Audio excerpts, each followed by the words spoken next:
কাছে দোয়া করছো, আল্লাহ রাব্বুল আলামিন আপনাদের দোয়া কবুল করে নিছেন।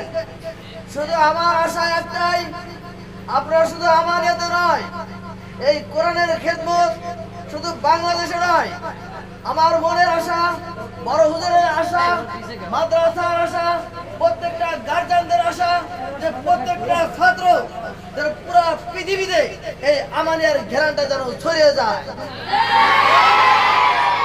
শুধু তাই নয়, আল্লাহ রাব্বুল আলামিনের কালামুল্লাহ শরীফ যারা পাঠ করছেন তারাই ধন্য হয়েছেন, ঠিক না বেটে? আমি বলবো আমরা আরো মহব্বত করে, আরো ভালোবেসে, আদর করে, সম্মান করে এই কোরআন শরীফে যারা পড়বেন তারা আল্লাহ রাব্বুল আলামিন আরো সম্মানিত করবেন আপনাদেরকেও, ঠিক না বেটে? আজকে শুধু নাফিস আর জুবায়ের নয়, প্রত্যেকটা ছাত্র ভাইয়ের এই তামান্নাটা মনের ভিতরে রাখা দরকার, ঠিক না বেটে? আমরা তোমাদের জন্য দোয়া করব।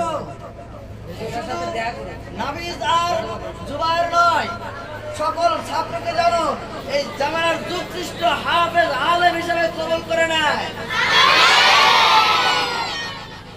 আরো বলবো তোমাদেরকে, আল্লাহ রাব্বুল আলামিন যেন আমার প্রাণপ্রিয় ওস্তাদ হযরত মাসুম বিল্লাহ এনাকে যেন আল্লাহ রাব্বুল আলামিনের কোরআনের খাদেম হিসেবে কবুল করে নেয়। আরো বলবো, আল্লাহ রাব্বুল আলামিন যেন সকল আসাদে কেরামকে কোরআনের ধারক বাহক হিসেবে কবুল করে নেয়। আমাদের মনের আশা এই কোরআন শরীফ পড়তে পড়তে যেন হাসরের ময়দানের দিন একসাথে এক কাতারে আমরা সবাই হাজির হতে পারি। এই বলে আমার বক্তব্য শেষ করছি। আমা আলাইনা ইল্লাল বালা।